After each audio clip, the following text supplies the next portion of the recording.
pocas veces uno tiene la oportunidad de hablar con alguien que tiene los conocimientos que tiene la profesora Mayra Vélez Serrano, además de que es la directora de departamento. Así que como tengo la oportunidad hoy, pues voy a aprovecharla al máximo. Así que, profesora, doctora, directora de Departamento de Ciencias Políticas de la Universidad de Puerto Rico, Mayra Vélez Serrano, ¿cómo está? Saludos, buenas tardes. Saludos, muy bien. Obviamente dentro de todo, con toda esta conmoción internacional. Hablemos de, obviamente, cómo ve China esto y me interesa arrancar precisamente desde ese ángulo. Ujú, ¿Cuál es la visión de Xi Jinping del Partido Comunista Chino ante este impacto de Estados Unidos, ante esta situación de que Estados Unidos tiene una división interna política de MAGA, donde está el MAGA religioso diciendo hay que responder por Israel, el ujú. MAGA político nacionalista que lo ve de una perspectiva de no, o sea, nosotros no quedamos en que no íbamos a volver a atacar ni meternos en guerras del extranjero, America First. Hoy el primer ministro de Irán básicamente ha condenado estos ataques y ha mandado a su secretario de Exterior para bregar con Moscú y ir a reunirse allá. ¿Cómo China ve este asunto? Es bien interesante porque yo no sé si China preveía algo así, que en algún momento dado se iba a escalar esto. Después de todo, ¿verdad? A diferencia de muchos de nuestros países, especialmente Estados Unidos, son estudiosos, ¿verdad? De la historia y la política internacional. Eh, y obviamente, pues, y la razón por la cual yo digo que tal vez ellos preveían esto, porque en 2014 Irán era un suplidor importante de petróleo para China. Era de hecho uno de los top suplidores de petróleo. En términos de comercio, eh, daban casi unos 25 billones de dólares en intercambio comercial. Hoy en día eso es una efímera parte de lo que es Irán para China. O sea que China eventualmente, ¿verdad? Paulatinamente ha ido reduciendo sus relaciones económicas con Irán, a pesar, ¿verdad?, de las sanciones y la dependencia que tenía de petróleo de Irán. De hecho, ahora mismo, ¿verdad? Rusia y Arabia Saudita son los dos principales vendedores de petróleo y sus derivados a China. Entre los dos casi la mitad de lo que China consume, que sigue siendo, ¿verdad?, dos socios comerciales importantes.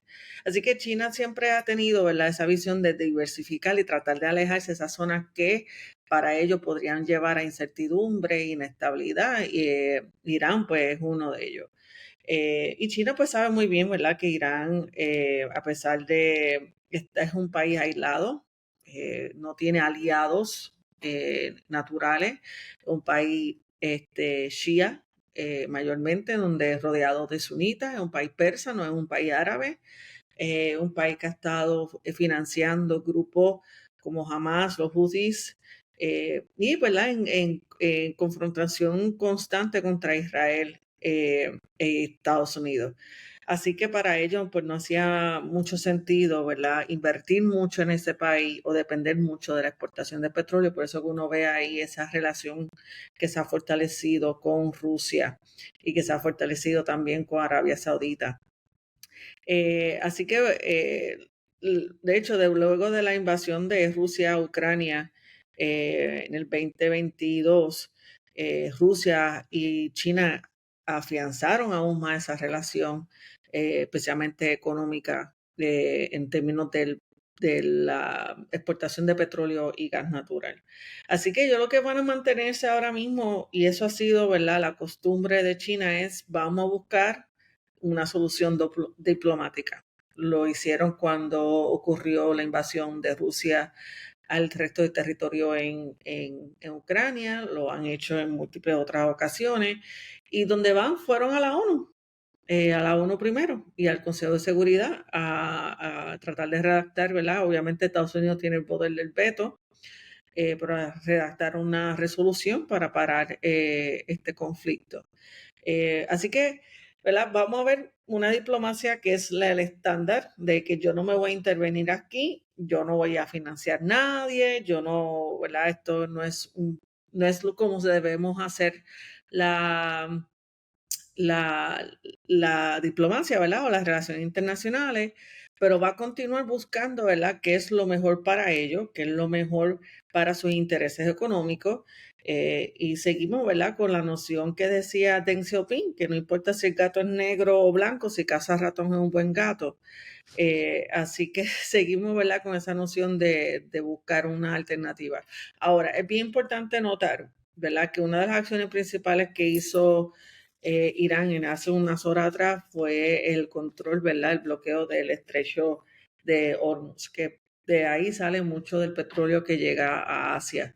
Es 20% del total del petróleo del mundo, pero obviamente eso se utiliza en otras partes de Asia, no solamente va para China, como mencioné, ¿verdad?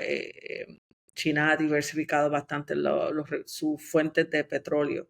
Eh, pero eso no quiere decir, ¿verdad?, que no cree una presión internacional para que Estados Unidos entonces busque algún tipo de solución pacífica al conflicto. Sigue viendo, ¿verdad?, muchos de los aliados de Estados Unidos en Asia dependen mucho de ese petróleo que está viniendo de Irak, de Arabia Saudita, en parte también de Irán.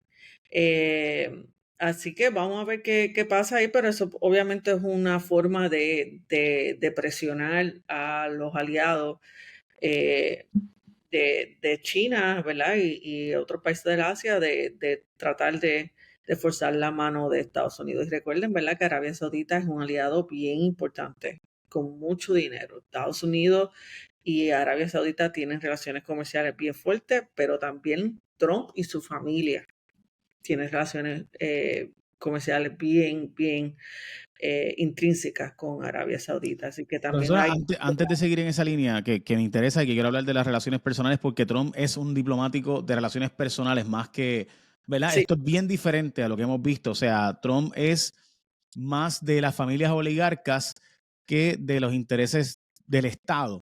Y le gusta mucho la adulación y demás. Dicho eso, eh, ¿cómo China ve esto? Evidentemente, va a ser, para ellos me parece que lo ven como una oportunidad. Y es lo que usted ha estado diciendo en sus redes sociales. O sea, al parecer, China visualiza que cada vez que Donald Trump se mete en un lío, es una oportunidad para ellos de aprovechar. Y entonces, porque hay dos formas, el mundo gira en torno hacia Estados Unidos, que es obviamente el hegemón todavía, o gravitaciona, como en un momento fue la Unión Soviética, pues ahora gravita hacia China, hacia el Silk Road, ¿verdad? Hasta la ruta de la seda. Y entonces China ve esto no necesariamente como que vamos a echarle más leña a este fuego, sino vamos a aprovechar este fuego. Esa es la perspectiva que se está dando ahora mismo dentro de China. Sí, definitivamente es el branding, es la oportunidad para diferenciarse de Estados Unidos, es la oportunidad para decirle, mira, nosotros somos un país grandísimo, somos un país, una potencia, pero nosotros nunca vamos a hacer lo que Estados Unidos hace, están interviniendo militarmente en otros países o políticamente. Nosotros lo que queremos hacer es establecer relaciones comerciales de mutua beneficio, ¿verdad? Lo que ellos le dicen el win-win diplomacy. Y utilizar, ¿verdad?, las organizaciones internacionales, de nuevo, como hicieron en estos días, que recién, ¿sabes?, inmediatamente fueron la ONU, utilizar, ¿verdad?, lo que es los canales diplomáticos y de derecho internacional. Y es una y otra vez volver a afirmar la diferenciación entre ellos y Estados Unidos. Y de nuevo, hay que entender la historia de intervencionismo político y militar de Estados Unidos en el Medio Oriente. La historia que tiene Irán con Estados Unidos, desde luego de la revolución, bueno, mucho antes de la revolución, ¿verdad? Con la caída del régimen democrático, la imposición de una dictadura, luego la revolución iraní, el bombardeo, el ataque de Irak financiado por Estados Unidos a Irán, ¿verdad? ¿Verdad? Y ahora esto, o sea, que es una historia larga de intervencionismo en un país. Y nuevo, son dos países, tanto Irán como China, son países milenarios. Irán era una gran potencia, estamos hablando, ¿verdad?, de un imperio, el imperio persa. Son países que reconocen que tienen miles de años y que ven a Estados Unidos pues como este bully nuevo, prepotente, ¿no? Así que pero es una excelente oportunidad para China volver a reafirmar que es diferente, que no es un país imperialista en el sentido occidental. Sí, es un imperio, sí va a ser una potencia y sí Estados Unidos va a caer prontamente. Y pues quedan ellos entonces como la potencia, ¿verdad? Natural O sea, de que la todos. perspectiva de China es precisamente nosotros estamos posicionándonos porque Estados Unidos al cometer estos errores o al estar bombardeando o al estar empujando sus intereses, lo que va a hacer es que va a gravitar el resto del mundo hacia nosotros. Estoy mostrando ahora lo que fue el imperio. Aquellos que van a mi canal de YouTube, Jay Fonseca PR, pueden ver lo que fue el imperio, y les pido que se suscriban a mi canal de YouTube, Jay Fonseca PR, pueden ver lo que fue el imperio medo-persa, que después fue persa, conquistando la zona de Babilonia, obviamente la zona de Irak, gran parte de lo que hoy día sería precisamente el norte de lo que sería Siria, llegando hasta las zonas más importantes de Armenia, básicamente llegando a un momento dado incluso a Turquía, Egipto. O sea que este imperio persa, que empezó 500 años antes de Cristo, duró hasta 1935, básicamente, como persa, ¿no? Y después de eso, pues, sabemos lo que ocurrió cuando en el 50 se suponía que llegó la democracia, en teoría, y lo que hizo fue que el nuevo presidente instituyó o decidió que iba a nacionalizar el petróleo y sacar las empresas extranjeras, y eso provocó pues la revolución interna, y Estados Unidos y Occidente impuso en aquellos momentos más el Imperio Británico también, impuso básicamente al Shah de vuelta, y pues el resto es historia. Eh, y eso, ¿verdad? Y después de 79 surge la revolución de la Ayatollah Khomeini, y pues ahí entonces ahí se acabó las relaciones. En gran medida, de hecho, surge esto por la molestia del pueblo con que se derrocara un presidente que el pueblo puso allí en el 50, y que era muy popular el que nacionalizara el petróleo del país, que dicho sea de paso, Irán es la tercera economía o el tercer exportador más grande de gas, y como octavo más grande de producción de petróleo.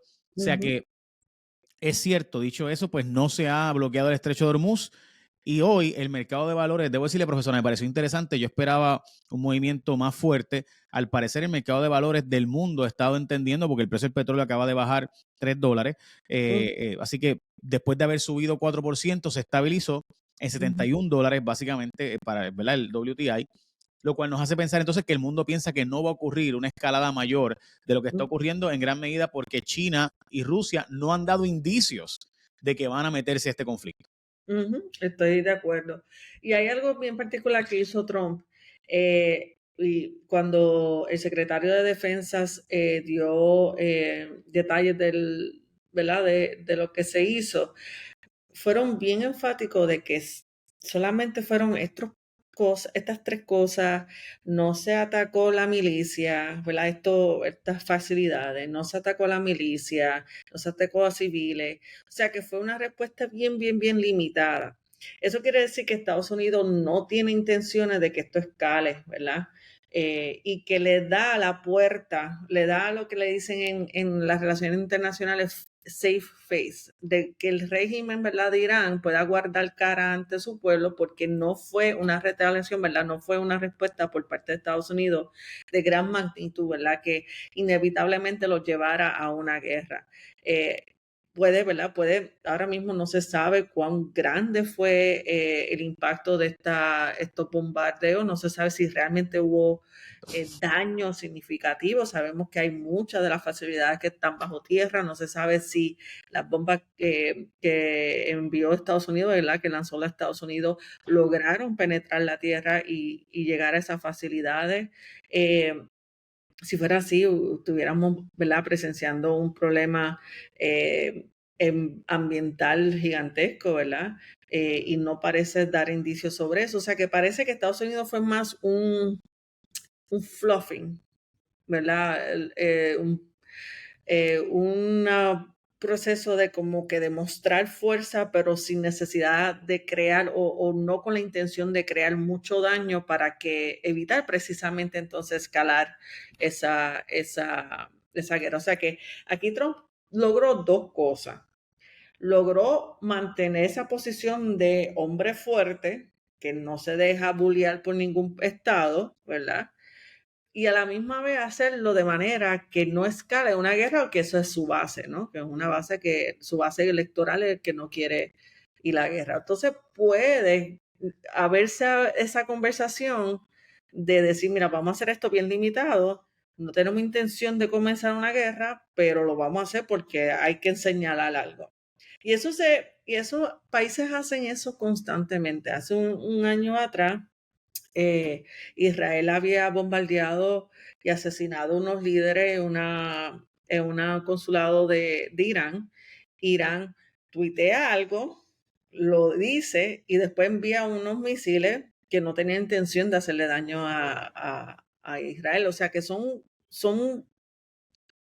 básicamente show force, ¿verdad? Son actos de demostrar fuerza, pero que uno ve que el objetivo final no es realmente escalar a una guerra mayor.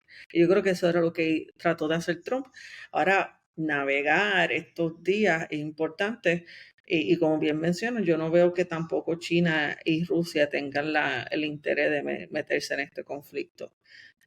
Pero Profesora, aparte de lo que quiero hablar de lo que usted menciona, que sé que usted lo conoce de al dedillo, pero lo planteo como Trump ha planteado dos cosas bien importantes, que el asunto de la fuerza. De hecho, el libro de Carlos Dalmau de eso es lo que trata, ¿verdad? De que Trump todo ve desde la perspectiva de cómo demostrar fortaleza.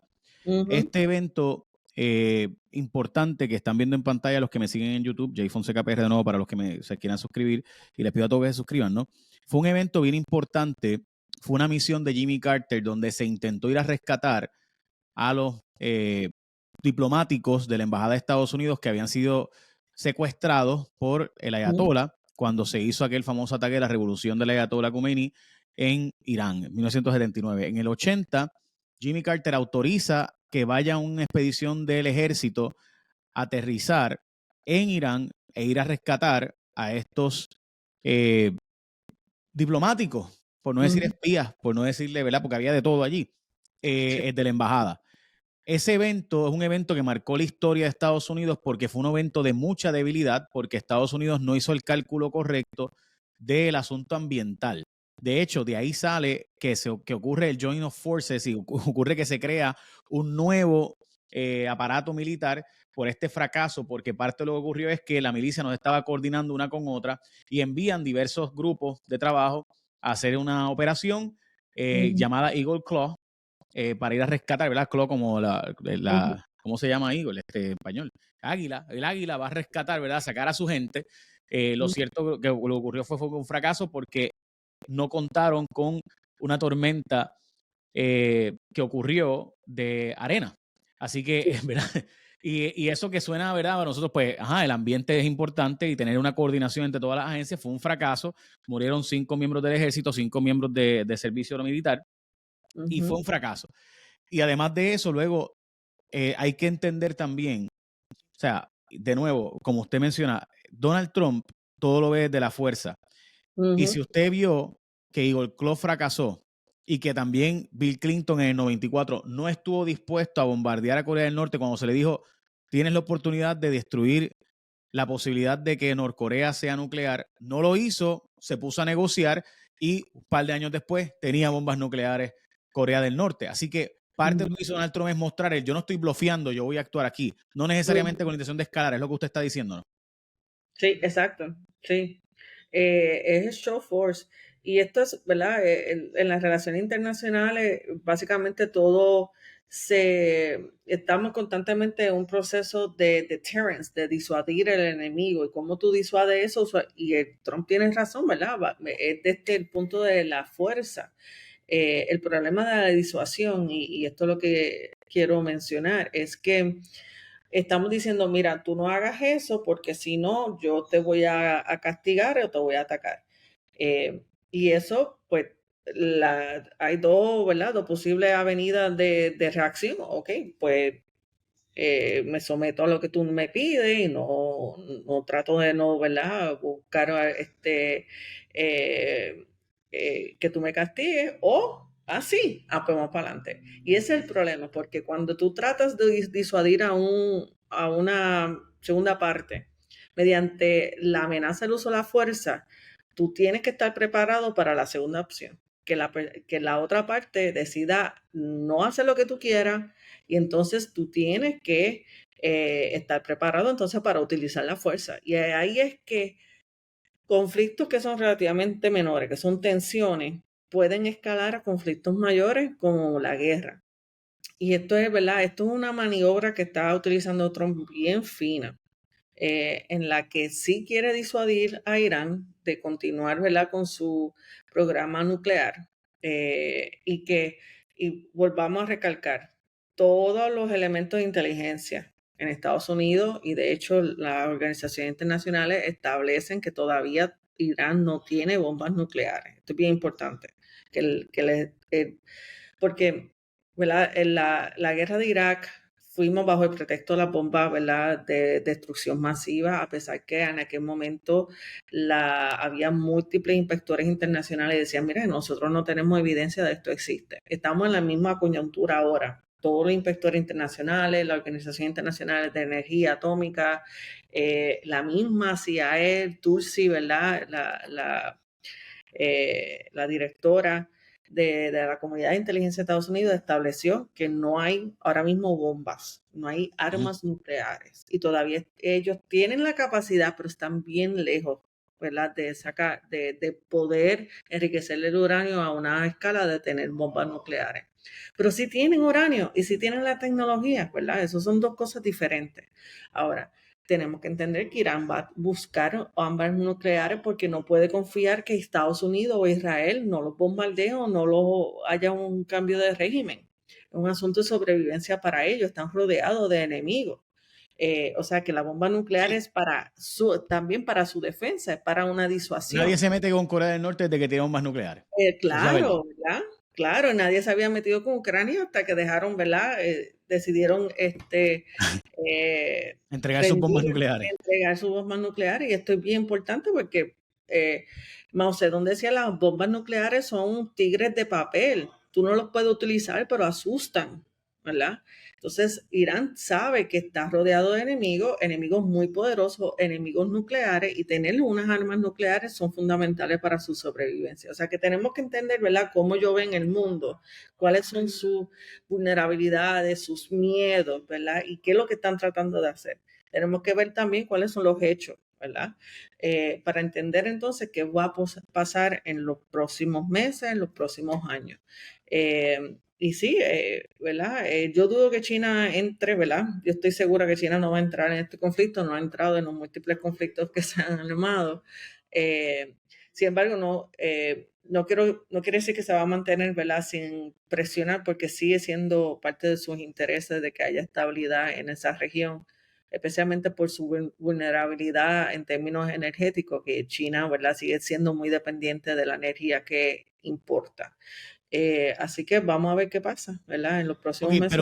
pero militarmente la posibilidad de que China respalde, más allá de darle inteligencia, porque sabemos que probablemente China sí ha brindado inteligencia a los hutíes o ha brindado inteligencia a otros grupos, pero de ahí a entrar directamente en un ataque militar, las probabilidades son mínimas y la perspectiva de China es que esto al revés le conviene a ellos desde un foro de que ellos pueden ahora pedirle al mundo, mire, yo no te voy a bombardear, negocia conmigo, haz tratados conmigo, Estados Unidos está al garete, está bombardeando gente que le lleva la contraria, está metiéndole aranceles e impuestos al mundo, así que negocia conmigo que yo no voy a hacerte eso. En síntesis, esa es la forma en la que China ve el mundo ahora mismo.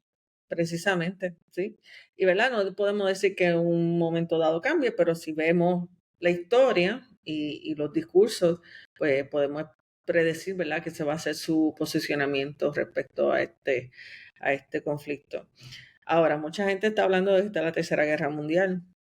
Yo todavía no creo que lleguemos ahí todavía, ¿verdad? Todavía vemos mucha restricción por parte de Estados Unidos y por parte de Irán de involucrarse a esto. Ahora, obviamente Rusia sí, como lo hemos visto en otras partes lo vimos en Siria, ¿verdad? Que terminó financiando y proveyendo armamento. Lo vemos también en Líbano. No dudemos que Rusia también intervenga, no directamente con boots on the ground, pero sí militarmente, ¿verdad? Con la venta de armas, financiamiento, etcétera. Pero llevamos ya casi más de una década en la que hemos visto como esta guerra proxy entre Estados Unidos, Irán, Israel y Rusia, ¿verdad? En varios de los conflictos en el Medio Oriente, Siria, Líbano, etcétera. Así que no, ¿verdad? No lo dudo que haya, ¿verdad?, apoyo militar por parte de Rusia. La verdad es que sí, o sea, de hecho, por eso están reunidos hoy el ministro de Exteriores de Irán en Rusia y no está en China. Así que me parece que las probabilidades que ellos ven es eso mismo. Lo que sí me parece interesante por otro lado, porque Rusia no salió a defender a Bashar al-Assad en el último intento.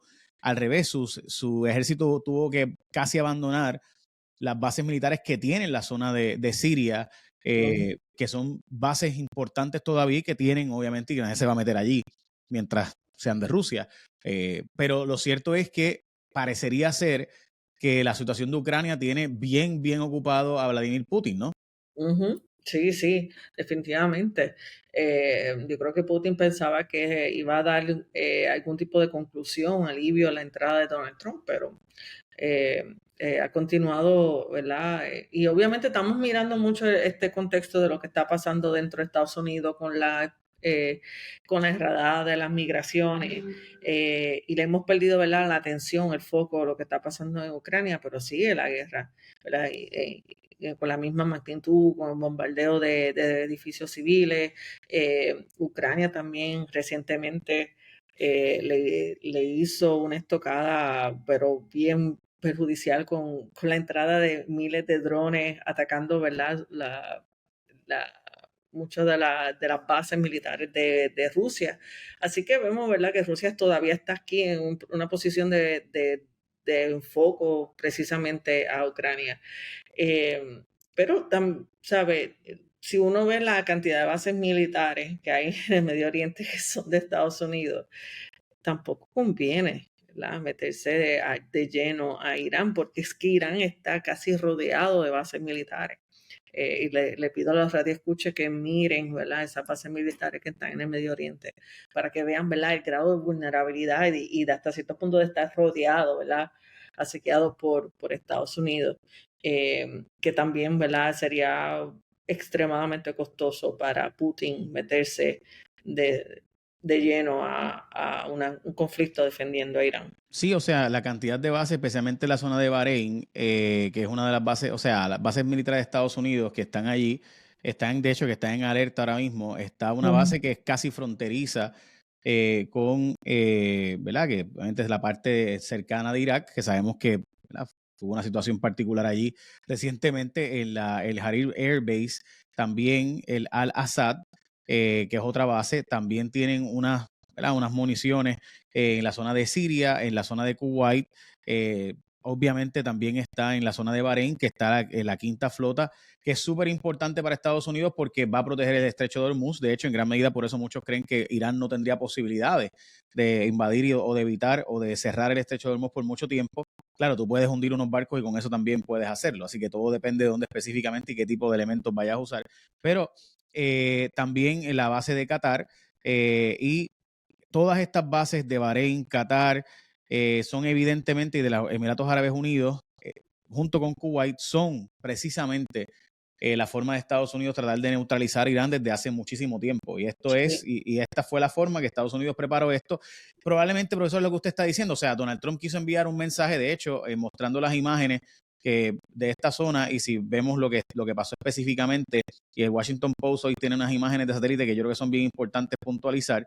eh, si uno las mira, si uno las ve, se percata de que es posible que ni siquiera el daño fuera total Ujú, especialmente en Fordo, pero que fue el mensaje básicamente lo que usted está mencionando. O sea, es que esto es una señal de que yo no estoy bloqueando, vamos a ujú, negociar, regresa a la mesa de negociaciones, eh, pero pues cuando tú humillas a alguien a este nivel y básicamente amenazas con cambiar el régimen, pues qué alternativa le dejas que no sea ahora sí quiero bombas nucleares, sí, ahora sí necesito para preservarme, necesito entonces sí conseguir, ujú, ¿verdad?, alguna bomba, porque de lo contrario vas a atreverte a invadirme.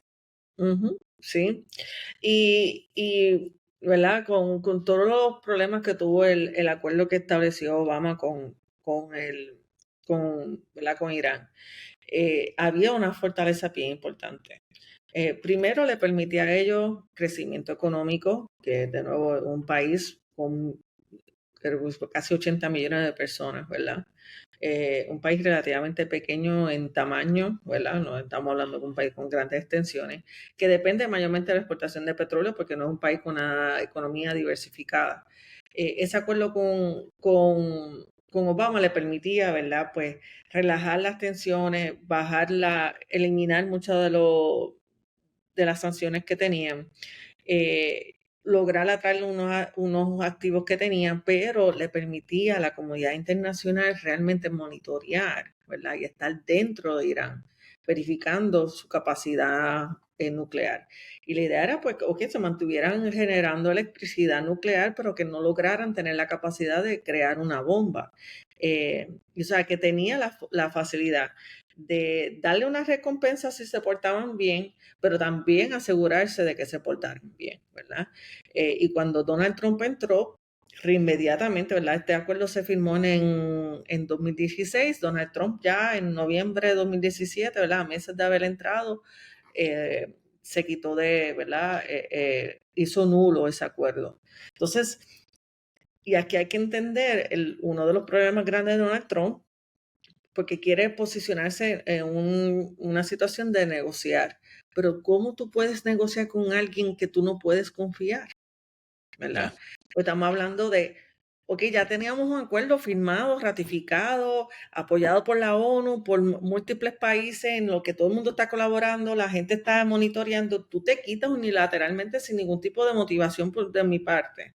Entonces, ¿cómo yo puedo confiar que sí vamos a lograr un acuerdo y tú vas Sí, bajo la excusa de que le dabas billones de dólares a Irán, el problema es que China le iba a comprar el petróleo a Irán como quiera, así que no, o sea, no había forma de tú evitar, o sea, no, pues el hecho de que tú sanciones a Irán no implica que el resto del mundo va a dejar de hacer negocios con Irán. Hay personas que plantean que China no va a meterse a nada de esto, como hemos hablado anteriormente, eh, porque realmente al revés, China quiere plantear al mundo, hey, yo sí soy un socio comercial que puedes confiar, yo no soy Estados Unidos donde no puedes confiar, donde no puedes, el presidente se levanta una mañana y dice, vamos a sacar el acuerdo que teníamos con Irán y me gustaría plantear eso como tema de umbral para simultáneamente entonces hablar de la situación interna de China y su realidad demográfica, el decrecimiento económico, la crisis inmobiliaria, todas esas cosas que gente está ya haciendo una comparación con Japón que le pasó, que en los años 80 parecía que iba a ser el gran competidor y la próxima potencia cuando cayó la Unión Soviética, y eso no fue lo que ocurrió, sino que al revés, ya es la quinta economía del mundo de ser la segunda. Cuando se planteaba que iba a ser el rival de Estados Unidos, realmente no ocurrió. Volviendo al tema de China y la perspectiva de China con Irán, lo cierto es que el mundo entero sabe que en el 2015 estuvo negociando, 2014-2015 se negoció y finalmente se firmó en el 2016 un acuerdo para que Irán tuviera un programa bajo supervisión y llegó a un acuerdo con Obama que le pasó billones de dólares, no hay duda, había unas congelaciones de fondos, recuerden que Estados Unidos tiene reservas de oro del mundo, de hecho, hoy Alemania y Francia están planteando si deben quedarse las reservas de oro de ellos en Estados Unidos o reclamarlas, pero eso es otro tema y no vamos a entrar en eso ahora, pero las reservas que tenía Estados Unidos, la congelación de fondos que tenía Estados Unidos, se le pasaba a Irán bajo la perspectiva de que Irán tenía que abrir sus fronteras, los inspectores internacionales y demás, y obviamente mucha gente va a decir, pero ¿cómo pasarle dinero a Irán si sabemos que son un grupo que fomenta el terrorismo? Bueno, el problema es que como quiera que sea, China le iba a seguir comprando a Irán, y no solamente China, sino otros países, porque el hecho de que tú sanciones, lo que está pasando ahora con Rusia, Rusia está sancionada y le sigue vendiendo a descuento, pero ciertamente le sigue vendiendo a India y a China gran parte de su producción petrolera, y de hecho todo el mundo sabe que en el mercado negro también sigue vendiendo a otros países que lo que hacen es, como Turquía, que lo que hacen es que lo refinan y lo revenden, y pues nadie se entera, ¿verdad? Todo el mundo sabe la verdad, pero nadie lo dice, porque pues mejor callado que otra cosa. Dicho eso, profesor, hablando sobre este asunto, su perspectiva de, ¿puede realmente China, puede venderle al mundo que es un socio confiable en vez de Estados Unidos que hizo un acuerdo con Irán y luego el próximo presidente lo quitó, o realmente no es confiable China porque el mundo le teme a una China bully, como pasa con Filipinas, Australia, Japón, etcétera? Sí. Yo no sé si, ¿verdad? Ellos siempre han tratado de mostrarse como un país confiable. Y hasta cierto punto se le ha hecho bien difícil, ¿verdad? Ganarse, tener ese mismo soft power que tiene Estados Unidos alrededor del mundo. Y cuando yo hablo de soft power, esa capacidad de enamorar a la gente, ¿verdad? De lo que representa, de los valores. que no es solamente, ¿verdad?, el hard power, que es lo militar. Y en parte porque China, a pesar de, y tú lo mencionas muy bien, a pesar de ser esta por grande potencia, todavía no es tan importante comercialmente como es Estados Unidos para muchos países. Estados Unidos sigue siendo el comprador principal de muchos de los países, sigue siendo uno de los inversionistas principales de muchos de los países. La mayoría del comercio internacional se utiliza en dólares. O sea que sigue teniendo mientras Estados Unidos siga consumiendo y emitiendo deuda, ¿verdad? Va a seguir consumiendo y va a seguir siendo, ¿verdad? Ese ente económico con mucha fuerza que como repercusión es el soft power. Es la noción de admiración hacia Estados Unidos. China todavía está muy lejos de ahí. Pero es que también hay unas cosas estructurales que no se pueden comparar. China tiene, ¿verdad?, 1.4 billones de personas en su territorio. Eso es 4 punto algo veces la población de Estados Unidos. Un país que hasta 1990 era un país tercermundista, ¿no? Con pobreza extrema. Así que, ¿verdad? Todavía es unos problemas estructurales para que China se convierta o sustituya a Estados Unidos en ese sentido de que, mira, esta gran nación económica, o mira estos valores que tú debes admirar, todavía está muy lejos, pero eso es lo que hacen, ¿verdad? En cada vez que hay estos tipos de conflictos es que toman esta oportunidad para aumentar su soft power, para aumentar esa admiración que otros países deben tener, que yo creo que es muy astuto. Pero China ha ido, ¿verdad?, poco a poco también tratando de reducir esas vulnerabilidades estructurales. Recientemente hablaba con un estudiante en la que decía, mira, China no produce petróleo y nunca va a tener esa capacidad de producir petróleo como Estados Unidos, porque Estados Unidos ahora mismo es un net exporter, ¿verdad? Exporta más petróleo y derivados de petróleo de lo que importa. Eso no va a pasar. Pero China ha ido reduciendo el consumo de petróleo. De hecho, ha llegado a un plató a pesar de que su economía está creciendo y es porque está sustituyendo eso a millas con energía solar o energía renovable. Por ejemplo, el 60% de los carros eléctricos que se venden en el mundo ha sido en China nada más. 1 de cada 7 carros en China ya son eléctricos. Y ni hablar de la infraestructura, ¿verdad?, de transportación pública que tiene. Y ellos tienen el objetivo de que para el 2060, ¿verdad?, creo que son 30 y pico años de aquí, estar completamente carbon neutral, o sea, que la mayoría de la generación de electricidad no sea con petróleo o con carbón, que sea con energías renovables. De nuevo, esto está a años luz del resto de Europa, del resto de Estados Unidos. Estados Unidos, uno sabe, estamos hablando de que 1% de los carros que están conduciéndose en Estados Unidos son eléctricos, cuando, ¿verdad?, en China ya son 10%. Así que estamos hablando de que se están dando esas transformaciones internas para tratar de aliviar esas vulnerabilidades estructurales que tiene China. Esto puede pasar en 50 años, puede que falte 100 años más, ¿verdad?, en la que podamos ver eso. Pero ya hay una noción de que Estados Unidos no se va a sostener como una potencia por el camino que va y que inevitablemente van a ser ellos. De hecho, estoy mostrando la gráfica de la Organización Internacional de Estadísticas que plantea el aumento de la producción de China de gigawatts, que de nuevo, hace 12 años era básicamente cero y hoy casi llega a 900 megawatts, o sea, gigawatts. Esto de nuevo muestra o sea, y esto es solar, o sea, porque pues yo no produzco energía fósil, yo no produzco suficiente, tienen gas, pero ciertamente no tienen suficiente como para su demanda, así que no tengo la suficiente producción ni de petróleo ni de gas, pues voy a meter energía solar y voy a lograr energía que también tienen las represas más grandes del mundo a través de, ¿verdad? Sí, y han utilizado, por ejemplo, la gran extensión de desierto para, por ejemplo, energía eólica. Así que han utilizado todo, ¿verdad?, todas las avenidas posibles para reducir su dependencia de petróleo y de gas natural. O sea, que el hecho de que China no produce, que me parece de nuevo lo interesante, la lección para nosotros, que, que deberíamos, yo creo que aprender de esta lección. O sea, evidentemente, tú tienes un país como este diciendo, hey, yo no produzco suficiente gas ni suficiente petróleo, pues voy a meterle un montón de energía solar y los pasados 12 años ha salido de cero a casi 900 gigawatts de energía solar y además energía eólica y además utilizan, ¿verdad?, sus desiertos con energía eólica para el viento y además de eso utilizan el agua como la represa más grande del mundo, le meten carbón y también entran en energía nuclear. O sea que China está viendo mi vulnerabilidad, yo tengo que sustituirla, no puedo seguir dependiendo de Medio Oriente. Así que y eso es lo que están haciendo. Sí, definitivamente.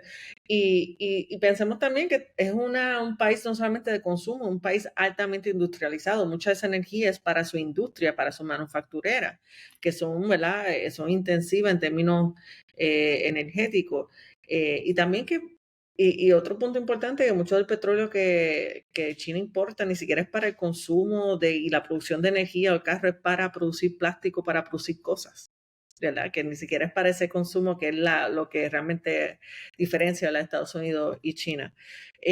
Así que sí, estamos viendo, ¿verdad?, que es una parte de reducir esa vulnerabilidad que tiene y pues ser autosuficiente. No es, ¿sabe? No es un asunto tampoco tan ambiental, lo cambio climático. Es un asunto puramente económico y esto es lo que no estamos entendiendo acá en el occidente, que sí hemos hablado de la energía renovable como un asunto de cambio climático, es que es un asunto económico, es un asunto de puramente cálculo económico de cómo vamos a estar de aquí a 100 años.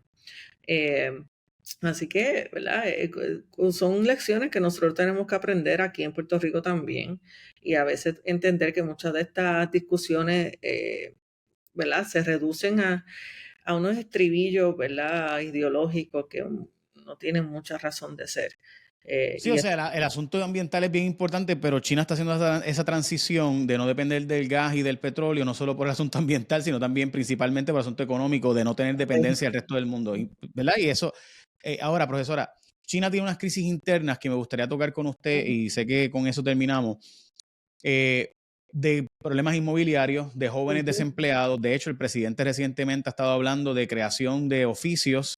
Xi Jinping ha estado hablando directamente de que no se puede seguir siendo una nación que depende, que tiene los trabajadores universitarios, que al revés, que tiene que empezar a crear oficios, que no tiene sustitución la población de oficios, es decir, plomeros, electricistas, todo ese tipo de trabajo diestro.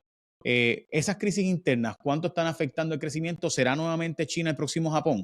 Sí, está en una situación bien, bien difícil en ese sentido, porque la población está aumentando en términos de edad, que es muy parecido, ¿verdad?, a lo que estamos viendo aquí en Puerto Rico y que vimos en Japón, ¿verdad?, en que tú no tenías suficientes nacimientos para sustituir, ¿verdad?, ese grupo que se estaba retirando. Claro, la respuesta de ellos fue la automatización de muchas de sus industrias, ¿verdad? Y eso tú lo combinas con una inversión increíble en la educación, en la que, ¿verdad?, los padres hacían todo el esfuerzo para que sus hijos fueran a la universidad. Y sí, pues eso tiene la ventaja que China, su economía se ha ido más al asunto tecnológico o high-end, ¿verdad? A producción de cosas que tienen mayor valor añadido, que no son, ¿verdad?, esa fábrica de hacer cosas chiquitas, esas cosas pues se han ido para, por ejemplo, Vietnam.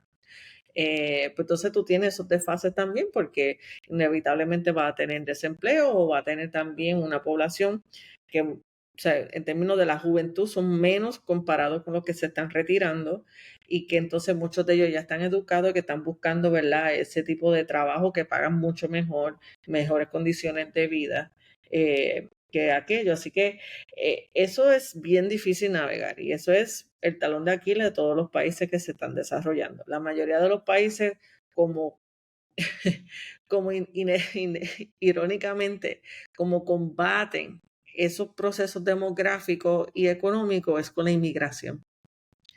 Eso Sí, lo que hace Japón America Great es precisamente que entran migrantes jóvenes. entra inmigrantes jóvenes sin la educación que pueden, ¿verdad?, absorber ese shock que ocurre cuando se dan esas dinámicas sociodemográficas, que Japón no las tuvo y por eso vemos la situación en la que está. Y China tampoco, no es, ¿saben? Tampoco es un país de fronteras abiertas o muy abierto, ¿verdad?, a la inmigración.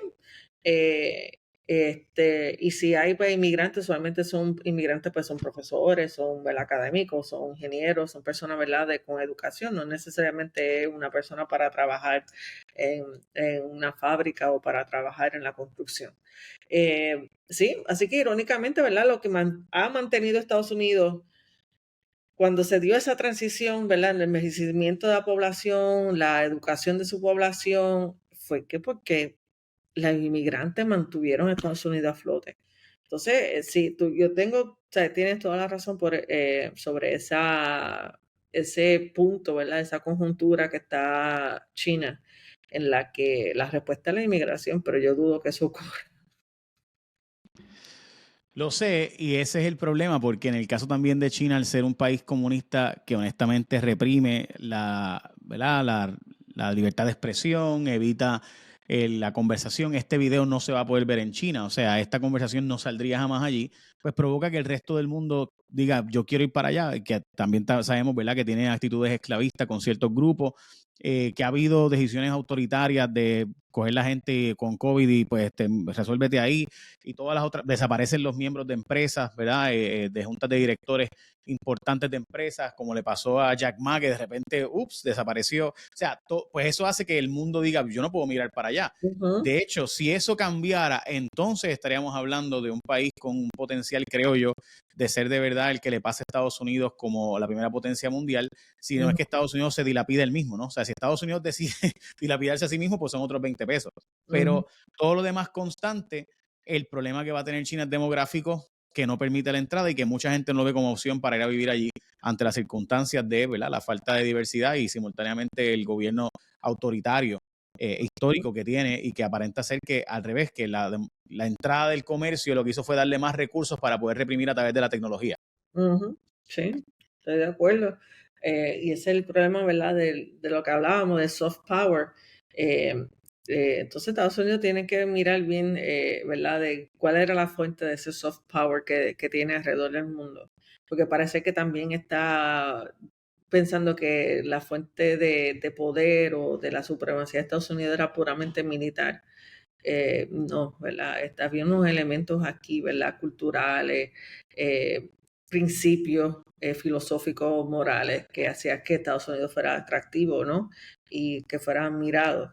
La noción de la libertad fundamental, la restricción del poder del gobierno, pero vemos que personas con ciertas tendencias autoritarias, ¿verdad? No es que sean autoritarios, pero sí son tendencias autoritarias, personalidades autoritarias, en las que no están entendiendo que esa era la ventaja de Estados Unidos y de hecho que la inmigración era la ventaja de Estados Unidos.